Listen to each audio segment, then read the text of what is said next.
Le grand jury, RTL Le Figaro LCI. Invité aujourd'hui, Marine Le Pen, présidente du Rassemblement national. Le débat est dirigé par Benjamin Sportouche. Bonjour à tous, bienvenue dans ce grand jury. Bonjour Marine Le Pen. Bonjour. Merci d'être avec nous aujourd'hui pour votre grand jury. À mes côtés aujourd'hui pour vous interroger, Christophe Jacubizine de TF1 LCI. Bonjour Christophe. Bonjour. Et Alexis Brézé du Figaro. Bonjour. Alors Marine Le Pen, ceux qui, dans votre entourage, vous connaissent bien, le reconnaissent. Juste après la présidentielle de 2017, ils ne vous voyaient plus repartir pour un tour pour la présidentielle de 2022. Eh bien, les mêmes sont aujourd'hui convaincus du contraire. Revigorés par la crise des Gilets jaunes, mais aussi par la victoire de certains de vos alliés dans certains pays européens. L'Europe, qui vous l'espérez, sera la première étape de votre conquête du pouvoir. Encore vous faudra-t-il trouver des alliés et leur faire partager votre programme, le manifeste européen que vous présenterez demain à Strasbourg. Nous en parlerons bien sûr dans cette émission. Pour ces élections européennes, vous visez, vous ne vous en cachez pas, la première place, comme en 2014. Dans le cas contraire, ce serait un échec. Vous avez vous-même prévenu de cela. Mais alors, quelles conséquences en tirerez-vous, alors que les sondages vous placent à ce jour systématiquement deuxième derrière le parti d'Emmanuel Macron? Vous nous le direz dans la seconde partie de cette émission. Ces européennes donnent lieu aussi à son lot de fake news, d'infox, comme on dit en bon français. Ce sera la question en plus que vous posera Bruno Cotresse du Cevipof. Puis en fin d'émission, comme d'habitude, nous retrouverons Marie-Pierre Haddad de la rédaction numérique de RTL pour Question Net. Vos commentaires, vos réactions, vos suggestions à Marine Le Pen, vous pouvez toujours réagir en direct, #le grand jury. Mais nous commençons bien sûr par l'actualité et le grand débat qui s'est achevé. Nous attendons donc maintenant les préconisations, les solutions du président de la République. La première question vous est posée par Christophe Jacubizine. Nous sommes sans doute à 24 ou 48 heures des annonces d'Emmanuel Macron après ces 3 mois de grands débats avec une partie des Français. Qu'est-ce que vous en attendez, vous Quelles annonces du président ? En réalité, je n'en attends rien pour une raison simple, c'est que le président de la République a d'ores et déjà annoncé qu'il ne changerait pas de direction, qu'il mènerait la politique qu'il a menée déjà depuis 2 ans. Et donc je m'attends à quelques amodiations minimes, anecdotiques, à la marge, qu'il présentera bien sûr à grands coups de trompette et de flonflon pour tenter de faire croire qu'il s'agit là d'une révolution. Comment ils appellent ça? Des annonces disruptive, ce serait macronien comme sémantique. S'il annonce la réindexation, par exemple, des petites retraites et une baisse des impôts, est-ce que vous lui donnerez raison sur ces plans mais il est évident qu'à chaque fois qu'il rend ne serait-ce qu'une petite partie de ce qu'il a volé aux Français, évidemment, je me réjouis. Enfin, il n'en demeure pas moins que ça n'est, encore une fois, que la remise en cause qu'une partie minime des décisions qui ont été prises par lui et sur lesquelles il ne reviendra pas. Je pense évidemment à la suppression de l'ISF, je pense bien sûr à l'augmentation de la CSG, je pense, et permettez-moi de regarder simplement aux augmentations d'électricité qui vont intervenir au mois de juin, alors même que fondamentalement le problème du pouvoir d'achat et notamment de ces dépenses contraintes des Français était posé depuis des semaines par les Gilets jaunes. Vous lui demandez de renoncer à cette hausse de l'augmentation de l'électricité? Évidemment, les Français n'en peuvent plus, ils n'y arrivent plus et on leur explique qu'on va encore augmenter de 5 à 6%. Je pense qu'il y aura une annonce que je considère comme une véritable escroquerie. Sur le référendum d'initiative partagée. Vous savez que ce référendum d'initiative partagée, on essaye de le mettre en parallèle avec le référendum d'initiative populaire ou référendum d'initiative citoyenne qui est réclamé depuis des semaines et qui d'ailleurs est réclamé par une très grande majorité de Français. Or, sachez bien que le référendum d'initiative partagée est quasiment d'abord impossible à mettre en œuvre. Il faut plus de 4 millions aujourd'hui d'électeurs pour le signer. 4,5 millions d'électeurs. Alors l'idée, ça serait de passer de 4 millions... croit-on, à 1 million ou 1,5 million. Oui, mais le problème, c'est que si vous arrivez à réunir le nombre de parlementaires plus ce nombre de signatures, ceci n'entraîne pas la mise en œuvre d'un référendum. Il faut que chacun le sache. Dans cette procédure-là, ça entraîne la saisine à nouveau de l'Assemblée et du Sénat, qui doivent revoter sur le sujet en question. Et si jamais l'Assemblée et le Sénat se ressaisissent à nouveau du problème et confirment le vote qui a été le leur et qui est contesté par les Français, c'est terminé. Voilà. Le président peut ou pas le soumettre à référendum? Non, il ne peut le faire que si l'Assemblée nationale et le Sénat ne se sont pas ressaisis. Vous dites il faut le référendum d'initiative citoyenne, point. Le référendum d'initiative citoyenne ou populaire, c'est un référendum qui, avec d'ailleurs à mon avis 500 000 signatures, ça suffit, parce que c'est ce qui se fait d'ailleurs en Italie, alors que le nombre d'habitants est à peu près, le nombre d'électeurs est à peu près égal, et ça entraîne immédiatement la mise en œuvre d'un référendum. C'est-à-dire c'est les Français qui s'expriment directement. Là, s'ils s'arrêtent à ce référendum d'initiative partagée, alors objectivement, c'est un enfumage et c'est un grand mépris à l'égard des Français qui souhaitent pouvoir s'exprimer de manière directe en réalité. Vous aviez dit que la solution à cette crise, c'était une solution qui ne pouvait être que politique, il fallait une dissolution. Vous le dites toujours, ça ? Bien sûr, je l'ai dit toujours. Bien sûr, parce que vous voyez que les sujets qui sont les sujets de préoccupation et de revendication des Français sont extrêmement larges, extrêmement vastes. Et il n'y a qu'un projet législatif, somme toute, qui peut répondre à l'ensemble de ces préoccupations. Mais fondamentalement, il faut que cette dissolution soit précédée de la mise en œuvre de la proportionnelle. Parce que qu'est-ce qui a créé cette disjonction, cette fracture entre le peuple et ses représentants ? Mais vous dites plus proportionnelle intégrale, Marine Le Pen. Non, on peut mettre une prime à la liste arrivée en tête. Pourquoi ? Parce que vous craignez une instabilité tout de même, si vous souhaitez plus que ce soit Non, plus je ne crains pas. Disons que je précède les critiques qui pourraient être formulées à l'égard de ma demande de dissolution. Ou alors vous espérez arriver en tête et donc avoir la prime majoritaire. De proportionnelle intégrale. Voilà, je les précède. Moi, je pense que la proportionnelle intégrale, c'est ce qu'il y a de plus représentatif par définition, de plus respectueux des différentes sensibilités politiques dans notre pays. Mais comme je ne veux pas qu'on me reproche là, j'accepte une prime à la liste arrivée en tête. Mais fondamentalement, regardez bien ce qui s'est passé. Pourquoi les gens sont dans la rue ? Pourquoi est-ce qu'ils étaient sur les ronds-points et ils le sont encore, et ils le seront peut-être encore demain ? C'est parce qu'ils ont le sentiment que les votes qui ont lieu à l'Assemblée nationale ne représentent pas la majorité des Français. Et tant qu'on aura ce gouffre entre ce que représente l'Assemblée nationale, c'est-à-dire en réalité un mouvement qui n'est pas majoritaire dans le pays, et ce que pensent les Français, alors il y aura un problème démocratique. Donc la défiance générale, que ce soit majoritaire ou proportionnel, vous pensez que ça changerait leur rapport des Français à leurs élus ? Ah, j'en suis convaincu. Vous savez, si vous dites aux Français, chaque voix va compter, tout le monde sera représenté à l'Assemblée nationale. Et encore une fois, l'Assemblée nationale sera le reflet exact de ce que pense l'ensemble des Français. Parce que sérieusement, entre nous, la suppression de l'ISF, elle a été votée à l'Assemblée nationale par cette espèce de super majorité En Marche. Mais la majorité des Français est contre. Et s'il y avait eu une assemblée à la proportionnelle, la suppression de l'ISF n'aurait pas été votée. Si Emmanuel Macron annonce une dose de proportionnelle, là vous direz bravo. Mais pourquoi là, vous direz pas c'est un petit truc qui sert à rien. Mais pourquoi une dose ? Pourquoi une dose ? Vous venez de dire pourquoi pas la proportionnelle ? Pourquoi tous les Français ne pourraient pas être représentés ? La démocratie. Mais vous venez de dire qu'après tout, si elle n'était pas intégrale, ça ne serait pas bien grave. Non, ça n'est pas ce que j'ai dit. J'ai dit que ce serait la proportionnelle intégrale avec une prime à la liste arrivée en tête. C'est autre chose. Mais si on nous donne 20% ou 15%, comme ça avait été envisagé, ce sont des miettes de démocratie.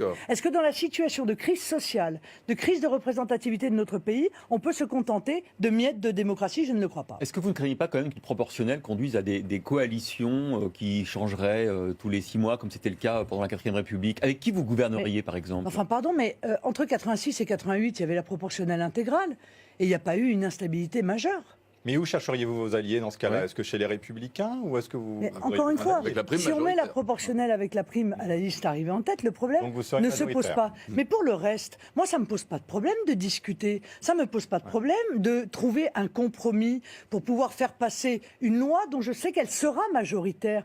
Parce que majoritairement acceptée par les représentants du peuple. Je pense que c'est ça aussi la démocratie. Vous pensez qu'avec les Républicains, ça serait possible ? Mais je pense que ça pourrait être possible avec beaucoup d'autres groupes également. Après tout, selon les sujets. Mais qui ? Quel groupe ? Est-ce que, par exemple, vous voyez avec les Insoumis des possibilités de convergence ? Mais il ne faut pas être sectaire. Il ne faut pas être sectaire. Je pense que le monde politique français meurt de son sectarisme. Regardez sur la vente d'aéroports de Paris, la privatisation d'aéroports de Paris. Mais il y a là toute une série de gens qui sont d'accord pour refuser de vendre Aéroports de Paris. Et ça va de la France insoumise jusqu'au Rassemblement national, en passant par le Parti socialiste. Donc tous ces gens-là ont demandé un référendum d'initiative populaire pour aller contre cette privatisation ? Partagée. Partagée, pardon. Pourquoi vous n'y êtes pas dedans ? dans les signataires? Parce qu'on ne nous l'a pas demandé. Parce que précisément, je pense que ces mouvements ont un vieux réflexe sectaire. Vous voyez, si on veut parler de l'ancien monde, l'ancien monde, c'est peut-être un peu ça, justement. Cette forme de sectarisme qui fait que, par exemple, les Républicains, ça leur pose plus de problèmes d'associer leur signature au Rassemblement national qu'à la France insoumise. C'est assez étonnant, mais la réalité, elle est là. Et quand on nous demande c'est quoi le système, le système, c'est un peu ça. Voilà. Donc vous êtes toujours, vous avez l'impression, ostracisé dans la classe politique. Écoutez, là, pour le coup, clairement, oui. Parce que s'il y a bien des gens qui sont montés depuis très longtemps contre cette privatisation, c'est bien le Rassemblement national.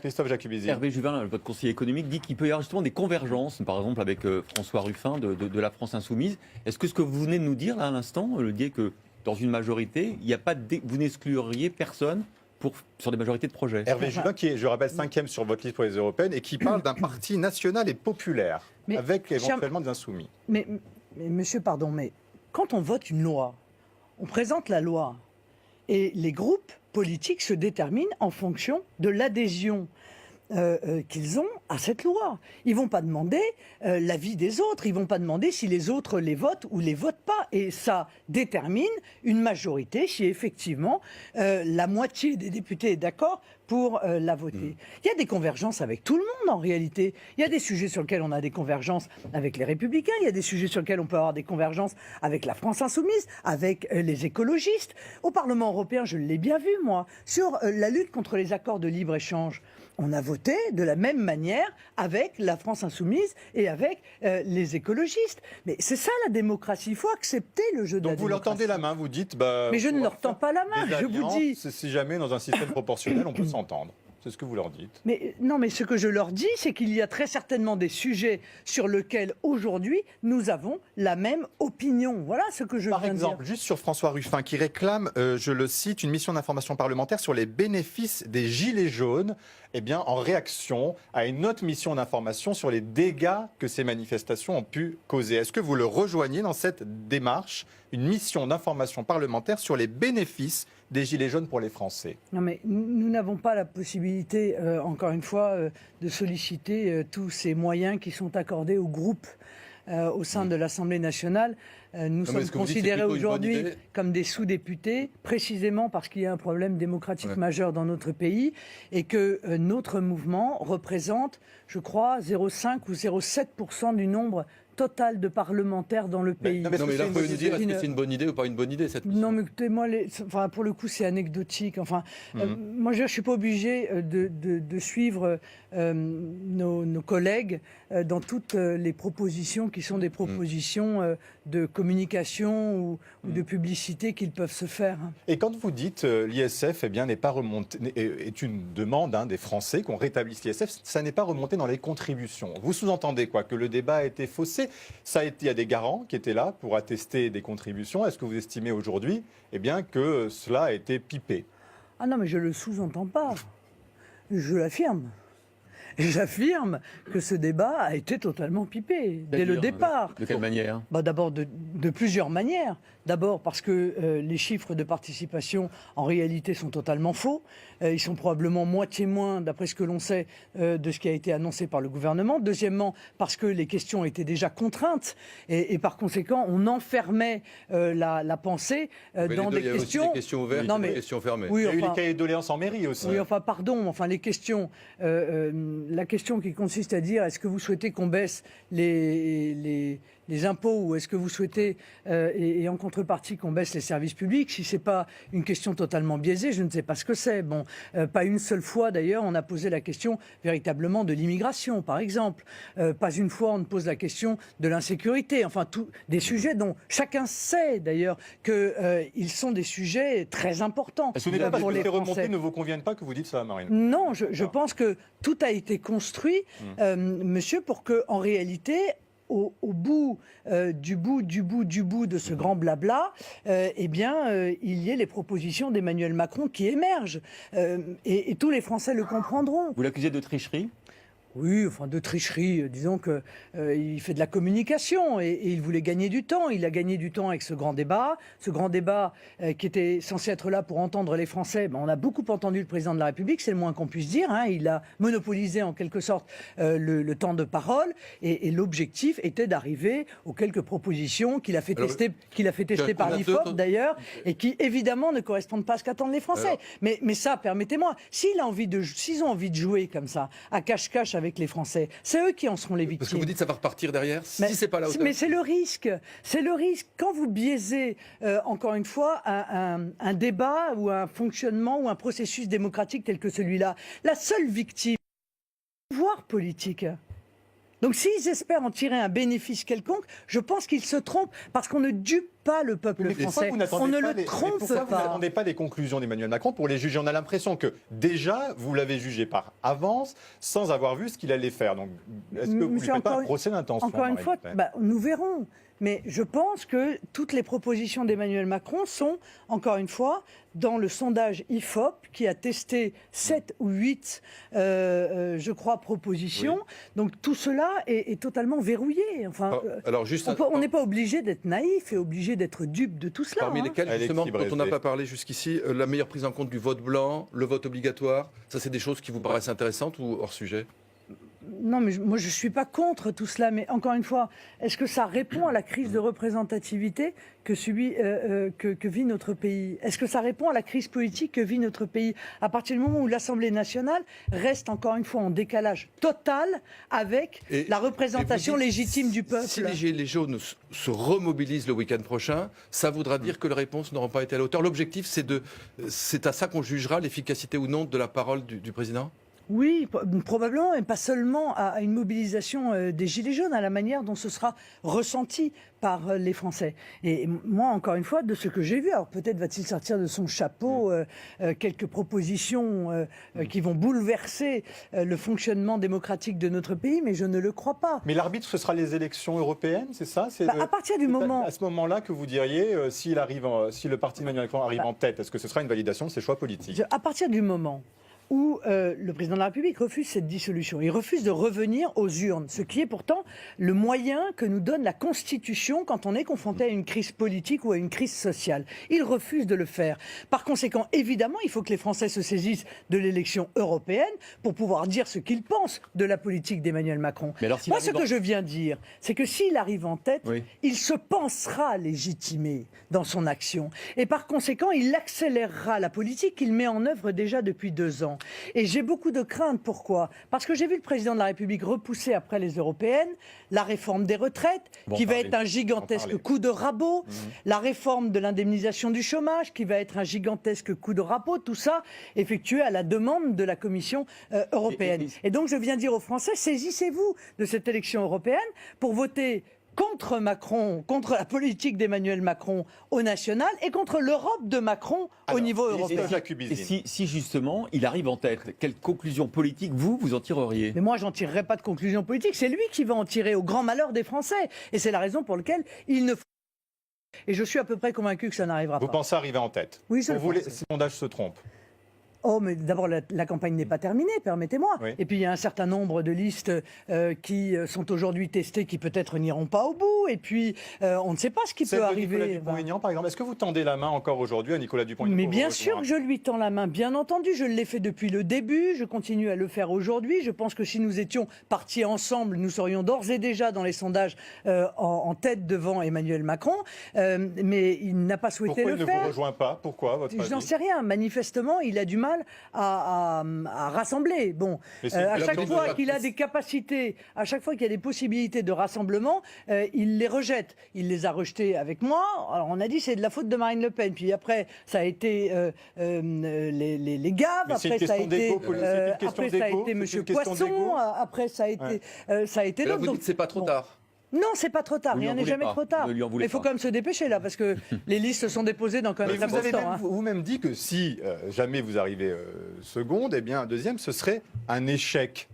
On tire toujours les conclusions d'un échec. quelle serait-elle? Non, mais ce sera un échec. C'est un Voilà. échec personnel, c'est-à-dire vous dites, bah voilà, Non, j'ai ce pas sera- réussi à convaincre. Non, ce sera un échec du mouvement de ne pas avoir réussi à faire comprendre aux Français qu'il fallait se mobiliser dans le cadre de ces Et élections alors, qu'est-ce que européennes. vous changeriez dans ces cas-là? Mais on va changer, on va continuer à se battre. Parce que vous, dès que vous avez un échec, vous arrêtez et On vous se rentrez à remet la en- maison. non, on se remet en Ben, moi, je question. rentre pas à la Marine maison Le et Pen. heureusement, je vais Marine vous Le Pen, dire. un échec parce succède que- toujours une remise en question. Non, à un échec succède toujours un succès quand on ne perd pas de vue l'objectif qui est le sien.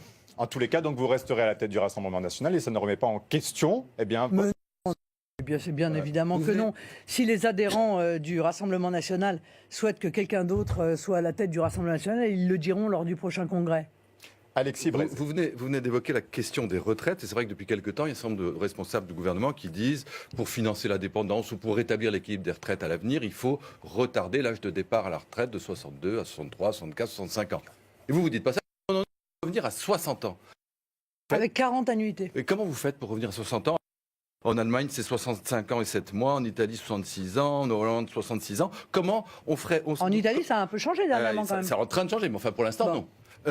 Comment on fait pour financer une retraite à 60 ans? Est-ce que ça risque pas, cet élément de programme chez vous, d'être ce qu'a été pendant longtemps la sortie de l'euro? Hors c'est-à-dire, Europe, on Et passe comment de- vous faites En Comment vous Europe, en faites Russie, de 58 à 65 Et comment ans. vous faites pour faire croire aux gens que c'est l'allongement de la durée du travail qui va permettre de sauver les retraites parce que vous leur faites le coup depuis 20 ans? Ça fait 20 ans que vous dites ça. Et à chaque fois qu'on repousse l'âge de départ à la retraite, à chaque fois, on nous explique que ça marche pas. Il faut continuer à Parce que repousser l'âge c'est de vrai que départ à la c'est retraite. Depuis Bon. 20 ans que la durée de la vie augmente. Est-ce qu'il n'y a pas des Non, en conclusions qui l'occurrence, sont tirées? en l'occurrence, l'espérance de vie n'augmente plus. Voilà.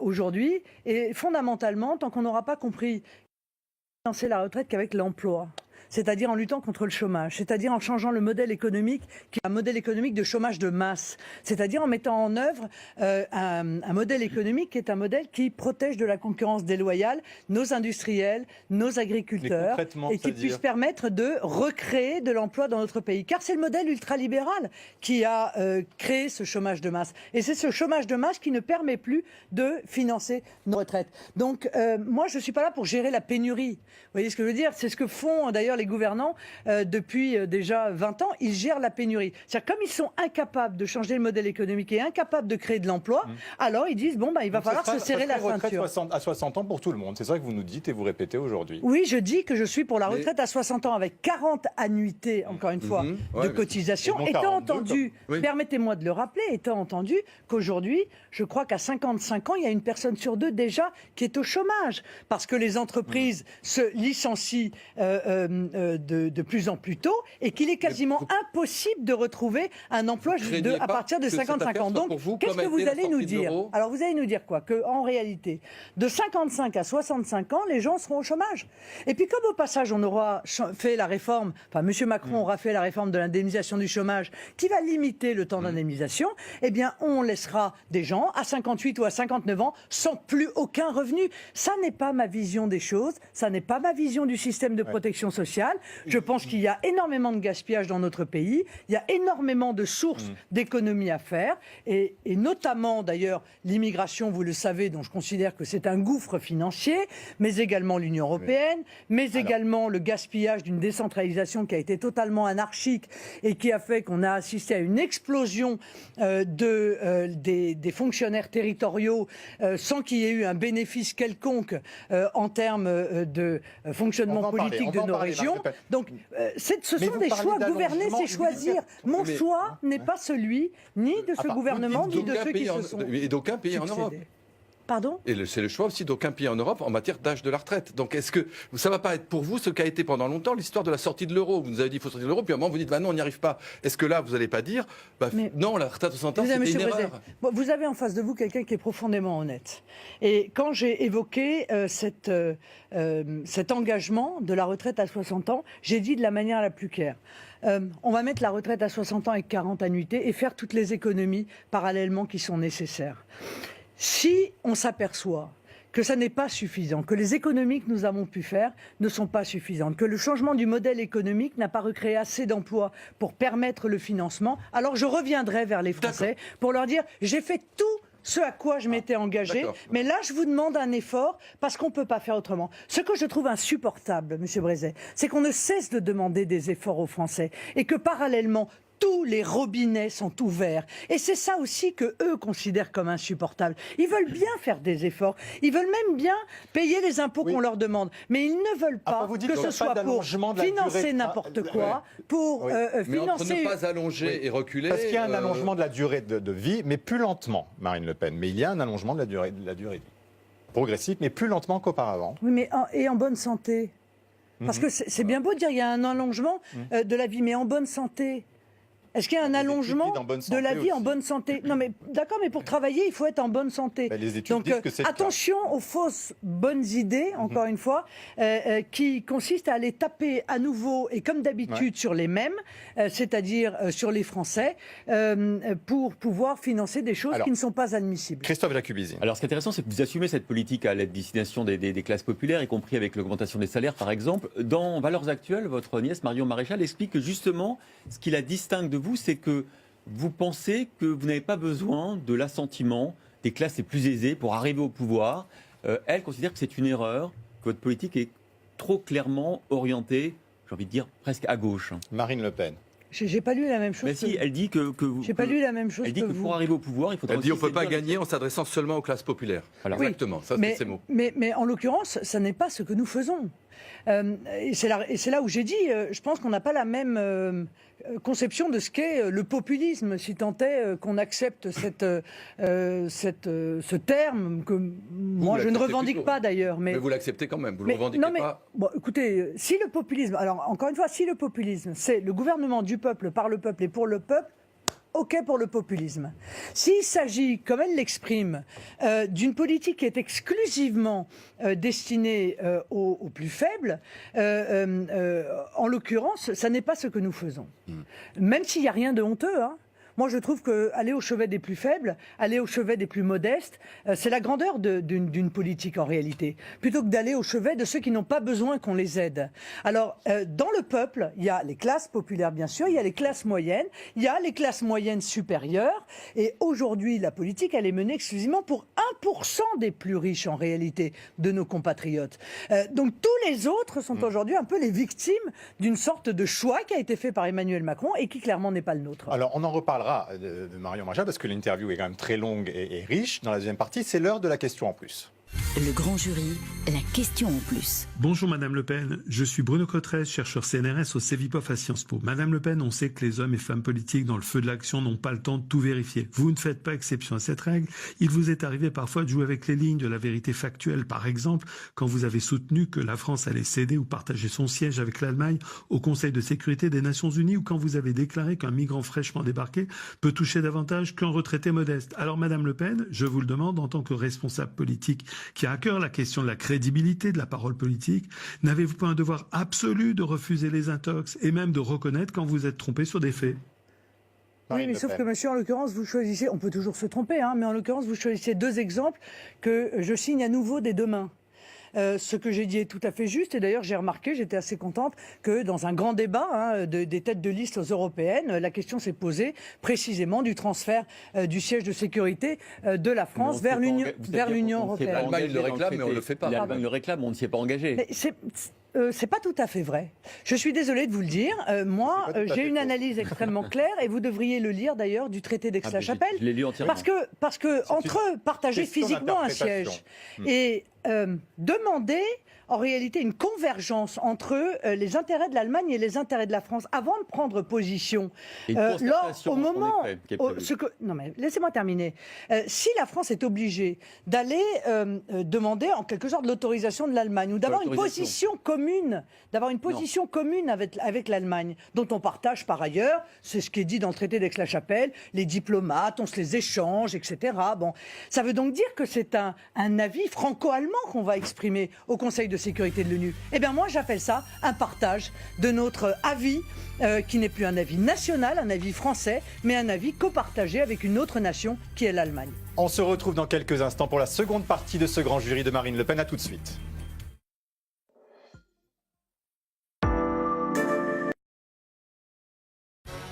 Les humains sont des créatures logiques. Quand nous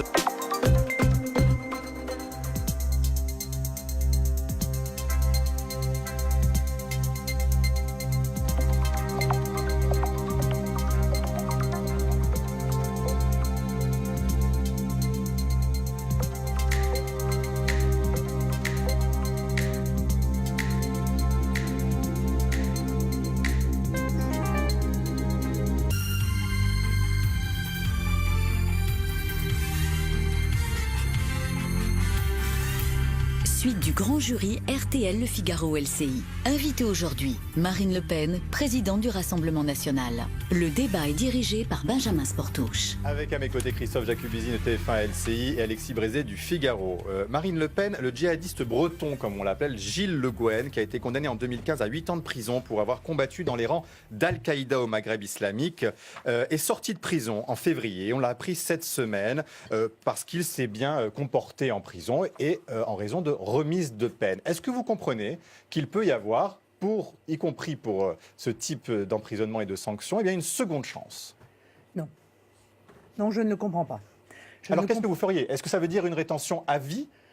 Non, ça veut dire que je pense que d'abord les conditions de détention des djihadistes doivent faire l'objet de mesures particulières. Je les ai réclamées, ce qui éviterait d'ailleurs que le personnel pénitentiaire soit mis en danger, puisqu'ils ont un régime commun, en quelque sorte, comme n'importe quel autre délinquant ou criminel de droit commun, sans tenir compte précisément de leur dangerosité. Mais surtout, il faut dire à ceux qui nous écoutent qu'il n'a été condamné qu'à 8 ans. Et pourtant, il a pris une part très importante.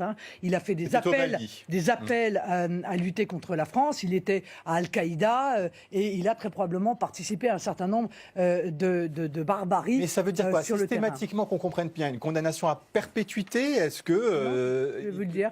Je pense qu'il faut appliquer l'article sur l'intelligence avec l'ennemi. C'est l'article 411-4 du Code pénal. Vous m'avez déjà entendu en parler. Donc je vais vous le lire parce que je pense que chacun va comprendre que c'est parfaitement applicable à ces personnes-là. Le fait d'entretenir des intelligences avec une organisation étrangère ou avec ses agents en vue de susciter des hostilités ou des actes d'agression contre la France est puni de 30 ans de détention criminelle et de 450 000 € d'amende. Même peine pour le fait de fournir les moyens d'entreprendre des hostilités ou de commettre des actes d'agression contre la France. Mais Marine Le Pen, s'il fait amende honorable, s'il estime s'être trompé...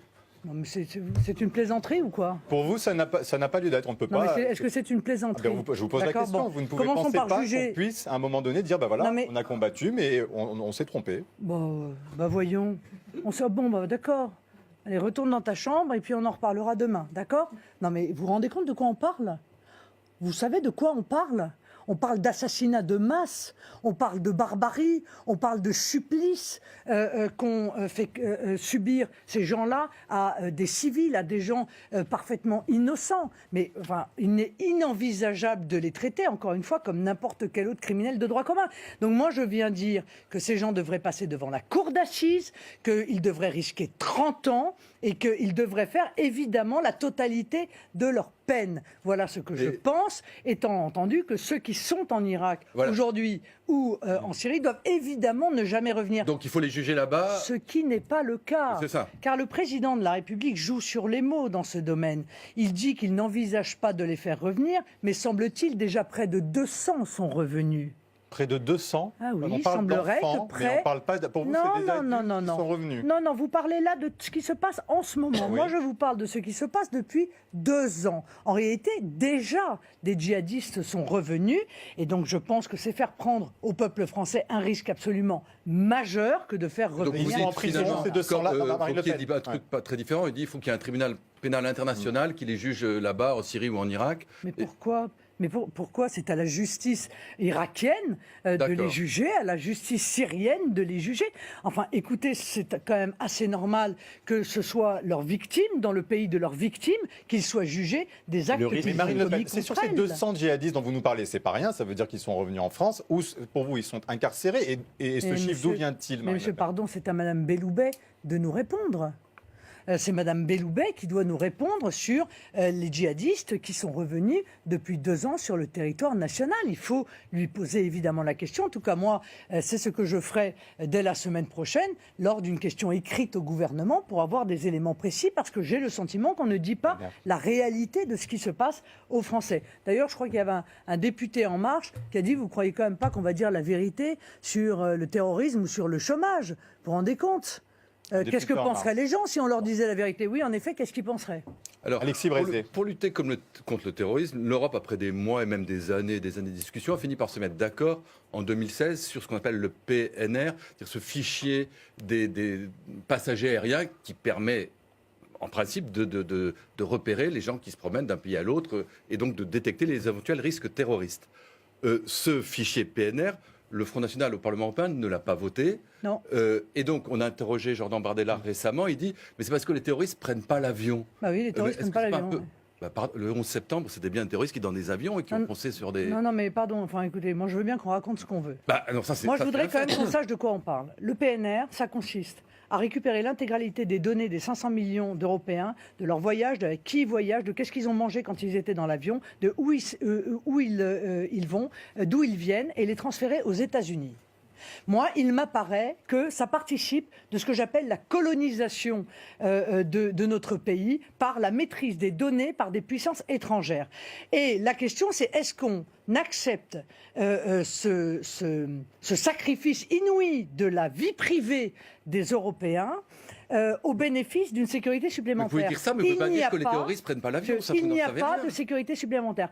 Pas un terroriste, pas un seul, non mais écoutez-moi, pas un seul qui a commis un attentat sur le territoire national, pas un seul n'avait pris l'avion pour venir le commettre. Pas un. Voilà, c'est tout. C'est une réalité. Non, pas un.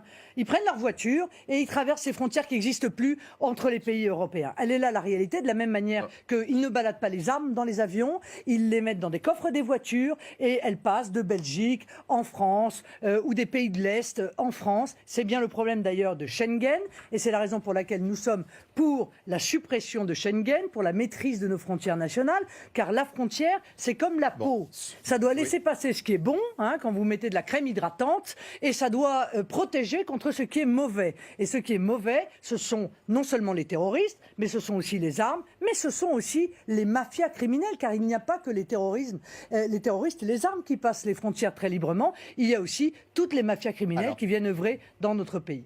Vous parlez de l'immigration, c'est votre position aussi pour ces élections européennes, de zéro immigration, c'est ça votre objectif? Est-ce que vous allez défendre? Parce que ce n'est pas forcément celle de vos alliés en Europe. C'est-à-dire? C'est-à-dire que par exemple en Italie, ils sont plutôt pour le maintien d'une coopération européenne pour répartir les migrants en Europe, alors que vous souhaitez que chaque pays reprenne... Non. La souveraineté. Il n'y a pas de divergence entre vous et Matteo Salvini sur ce point. La réalité, c'est que Matteo Salvini ne veut plus d'immigration. Il ne veut plus accueillir de migrants. Mais il donne des leçons à ceux qui viennent dire à l'Italie « Mais comment ça, c'est honteux, vous ne voulez plus de migrants ?» Il dit « Vous en voulez? Eh bien, prenez-les. Les migrants, c'est comme les éoliennes. Tout le monde est d'accord pour qu'il y en ait, mais personne ne veut que ce soit à côté de chez lui. Voyez? Bon, eh bien moi je considère que avec Matteo Salvini, il faut arrêter l'immigration. Il faut arrêter l'immigration.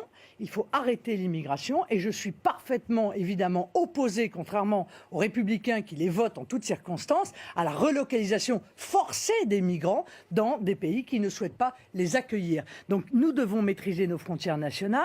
Nous pouvons nous servir de Frontex, non pas comme c'est le cas actuellement, comme une agence d'accueil des migrants, parce que c'est ce qu'est Frontex aujourd'hui, mais comme un corps de garde-côte européen qui interviendrait à la demande d'un État, et jamais sans son accord, à la demande d'un État pour venir l'aider en quelque sorte face à un flux migratoire massif à un moment donné.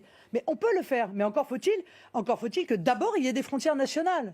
Il y a des frontières nationales et quand un pays est vraiment confronté à un afflux de migrants très important, comme en Grèce par exemple, il y a un afflux brutal, ou demain par exemple en Espagne il y a un afflux brutal de migrants. À ce moment-là, les Espagnols maîtriseraient leurs frontières, mais ils pourraient faire appel à Frontex pour venir les aider ponctuellement. C'est ça moi, dans mon esprit. Donc c'est et frontières nationales et frontières européennes. Mais sur les frontières nationales, vous n'êtes pas sur la même ligne que Matteo Salvini. Il veut d'abord, il le dit dans tous ses propos, fermer, sécuriser les frontières extérieures de l'Europe. Mais il ne dit pas fermer les frontières nationales de l'Italie. Si c'était le cas, il accepterait les débarquements de migrants en Italie. Il ne les accepte pas. Et il a raison.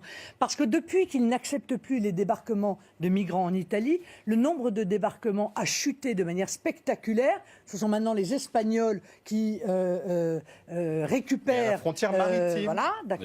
Et de surcroît, il a réussi à obtenir quelque chose qui devrait réjouir tous les humanistes.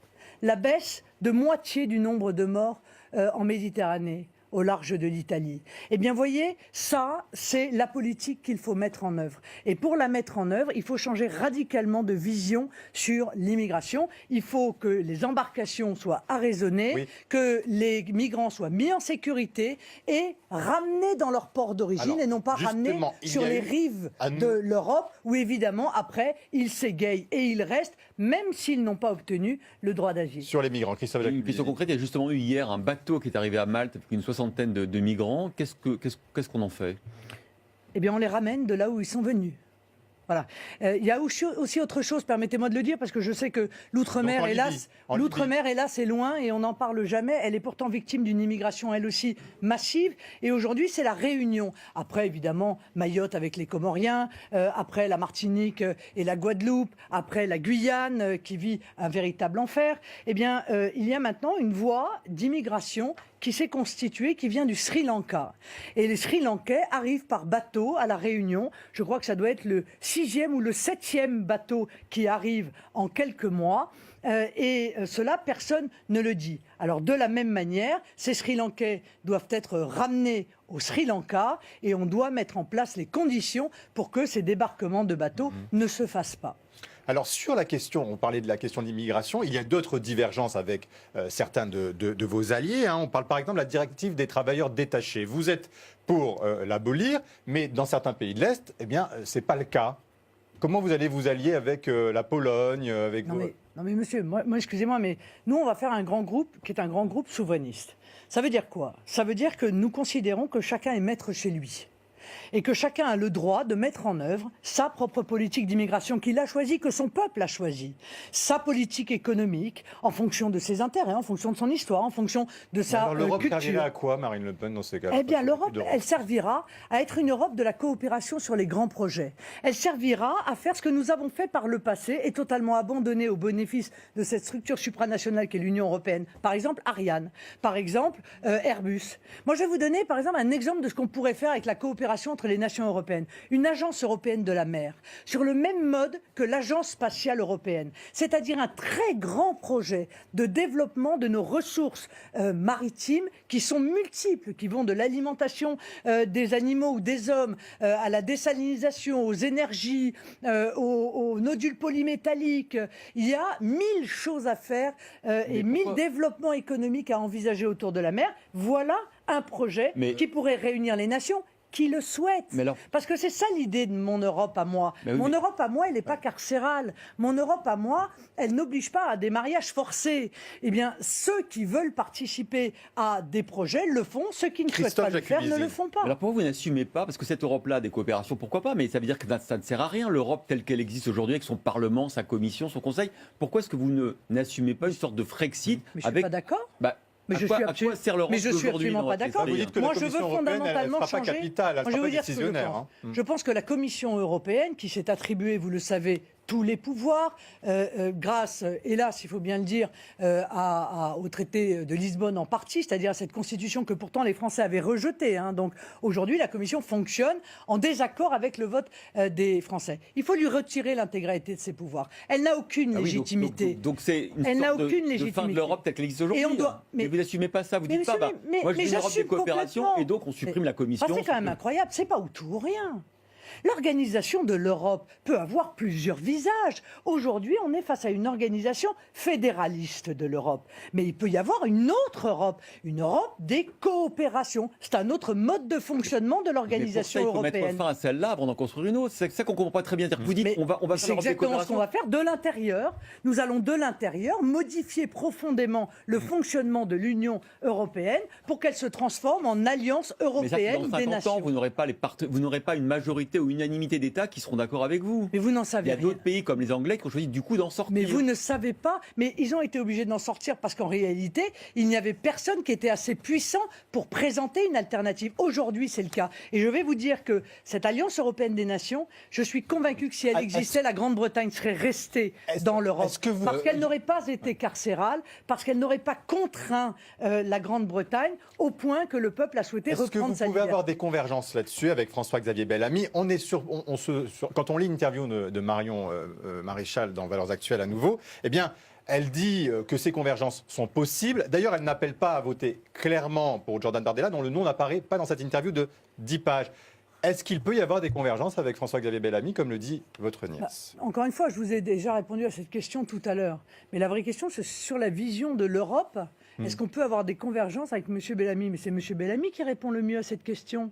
Puisqu'il a dit lui-même « Je me sens plus proche de Macron que de Marine Le Pen ». Au moins, les choses sont claires. Il a dit « Je me sens plus proche de Juncker ». Juncker. On parle bien de Juncker. De Juncker que de M. Orban. Bon, donc M. Bellamy a très clairement dit « Moi, je partage plutôt la vision d'Emmanuel Macron ». Et il est allé plus loin d'ailleurs dans cette interview. Il a dit « En réalité, je suis assez d'accord avec ce que veut faire Emmanuel Macron.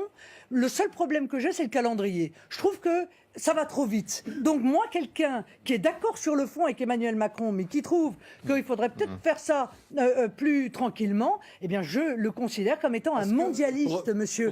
Je le considère comme quelqu'un qui œuvre contre la liberté et la souveraineté de la nation. Est-ce que Marion Maréchal, vous souhaitez qu'elle soit avec vous dans cette campagne ? Elle est populaire dans votre mouvement, elle l'est dans l'opinion publique aussi pour les personnalités de droite. Est-ce que vous souhaitez qu'elle appelle clairement à voter pour vous et qu'elle fasse campagne avec vous? Oui, ce qui me hérisse le plus dans cette Union européenne, c'est précisément la contrainte. Alors je ne vais pas l'appliquer dans mon mouvement. Je ne vais pas contraindre des gens à faire campagne s'ils ne souhaitent pas le faire. Et est-ce que vous dites que ça serait pas mal? Mais elle est engagée dans un autre processus. Il est quand même elle politique, est engagée dans une autre activité. Elle ne veut pas. Elle donne sa vision de l'Europe. Vous pourriez dire, ça serait bien qu'elle vienne à un meeting. Non, mais elle veut pas. Elle veut pas bosser au Figaro. Elle veut pas bosser à LCI. Elle veut pas bosser à RTL. Elle donne une et elle veut pas s'engager dans la campagne européenne. Et elle donne sa vision de l'Europe qui est, on l'a entendu sur plusieurs points, qui n'est pas la même que la vôtre. Mais elle continue à faire de la politique. Mais elle fait de la métapolitique. Ah bah excusez-moi, oui, mais d'accord, c'est ce qu'elle dit. Elle fait de la métapolitique. Elle met en place les conditions dans son école de formation des élites de demain. Quelle est une pensée sur l'Europe? Ça me choque pas outre mesure, voyez-vous. Ça brouille pas votre message? Je ne le crois pas, non. C'est complémentaire pour vous? Non, je ne le crois pas. Je pense que c'est positif, elle a le droit de penser ce qu'elle veut. On a même le droit d'avoir sur un certain nombre de sujets des sensibilités ou des divergences. Ça ne pose aucun problème. C'est l'heure de questions nettes. Le grand jury, question nette. Bonjour Marie-Pierre Haddad. Bonjour à tous, bonjour Marine Le Pen. Bonjour. Et on commence avec une réaction en direct de Laurent Wauquiez qui vous cible directement. Je vais vous lire son message. Marine Le Pen dit aujourd'hui que l'abandon de l'euro n'est plus sa priorité, mais elle souhaite que nous retrouvions notre souveraineté monétaire. Elle prend les Français pour des imbéciles. C'est ce qu'il écrit sur Twitter. Vous lui répondez quoi? Je lui réponds qu'il faut qu'il lise ce qu'on propose. Parce qu'en réalité, M. Wauquiez, il est resté coincé. Il y a 10 ans, il a du mal, je pense, à se remettre au goût du jour.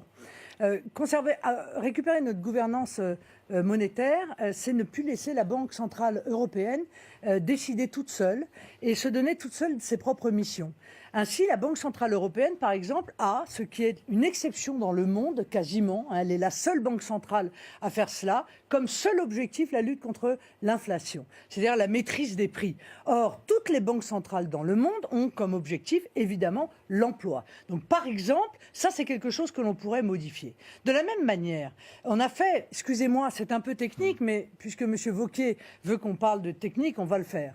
On a mis en place un quantitative easing, au passage, contre les traités d'ailleurs. On nous parle beaucoup des traités, mais quand il s'agit de les violer pour mettre en place quelque chose qui va sauver les banques, on le fait. Bon, on a fait de la création monétaire. 2500 milliards d'euros ont été créés au niveau européen. Bon. Cette masse monétaire, il y a plusieurs possibilités pour l'utiliser. Soit on peut l'investir, l'investir dans les banques, et moi je pense que ça n'est pas une bonne chose, c'est ce qui a été fait. En fait, on impulse cet argent dans l'économie, à mon sens, virtuelle. Soit on peut la diriger vers l'économie réelle. Et au passage, notamment d'ailleurs, possiblement par l'intermédiaire des États ou par l'intermédiaire d'agences d'investissement qui seraient créées pour ce faire. Voilà des éléments, si vous voulez, qui sont des éléments qui permettraient de porter une alternance dans la manière dont est aujourd'hui géré l'euro. Vous avez répondu donc je considère qu'il a énormément de défauts. Mais M. Wauquiez ferait mieux de s'occuper de la divergence qui existe entre son projet actuel et les votes qu'il a pu émettre au Parlement européen. Parce que moi, quand j'entends M. Wauquiez nous parler de protection aux frontières de l'Union européenne et toute une série comme ça de bonnes intentions, je m'aperçois que jamais un vote, ni un amendement n'a été déposé par les Républicains dans les 5 dernières années au Parlement européen pour aller ne serait-ce que dans le sens de ce qui constitue son projet aujourd'hui. Il n'y aura pas d'alliance avec l'extrême droite européen, dit à l'instant Guillaume Pelletier, qui est aussi les Républicains, en réponse à cette émission. Et on enchaîne sur un autre sujet. Non, mais qu'est-ce que vous lui répondez? Voilà, il n'y a pas d'alliance. Il dit il n'y aura pas, les LR ne viendront pas en renfort pour vous. Il n'y a pas d'alliance possible. Il y en a quand même déjà un certain nombre qui sont venus. Vous voyez, il y a plus de gens qui viennent vers nous que de gens qui, comme M. Pelletier, commencent chez nous et partent chez les Républicains après. D'accord. Juste parce qu'on parlait d'argent, vous avez levé un emprunt populaire. À quelle somme avez-vous à ce jour récolté, Marie? Je ne peux pas vous dire. Nous faisons un point. Nous allons faire un point au bout d'une semaine, c'est-à-dire demain.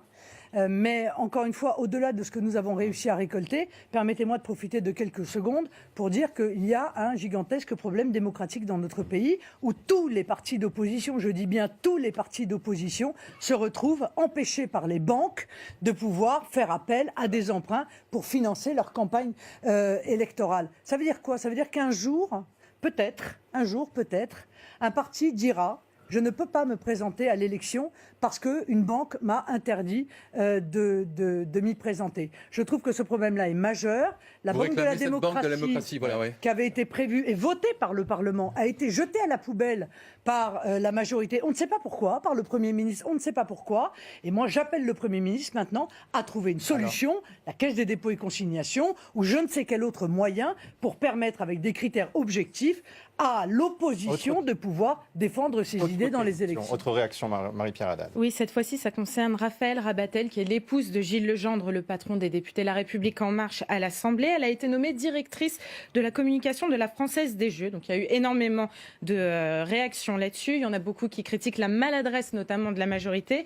Et l'entourage de Gilles Legendre met en avant le fait qu'une femme doit pouvoir gérer sa carrière indépendamment de l'activité politique de son mari. Donc Marine Le Pen, qu'en pensez-vous? Une femme doit pouvoir le faire, justement? Il ne manque pas d'humour, quand même.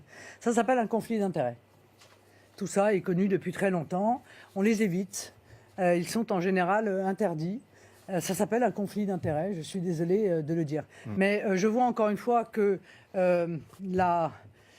En Marche, en fait, fait peu cas des grandes leçons de morale qu'il a données à toute la classe politique depuis qu'ils sont arrivés. Moi, j'attends toujours des explications du président de la République sur l'affaire Benalla. Parce qu'aujourd'hui, au moment où on se parle, les plus hauts personnages de la fonction d'État, la fonction publique d'État, sont entendus par la justice. On nous balade dans cette affaire Benalla et nous n'avons toujours pas eu une parole du président de la République pour s'expliquer sur cette affaire qui est une affaire extrêmement grave, dont des révélations interviennent semaine après semaine. Donc que le président de la République, dont la seule parole sur ce sujet a été qu'il vienne me chercher, qu'il ait la gentillesse de descendre de son Olympe, peut-être pour venir expliquer aux Français ce qu'il en est réellement de cette affaire très grave pour la République. Merci Marine Le Pen, c'était votre grand jury. Merci à tous les trois, merci à tous de nous avoir suivis. À la semaine prochaine.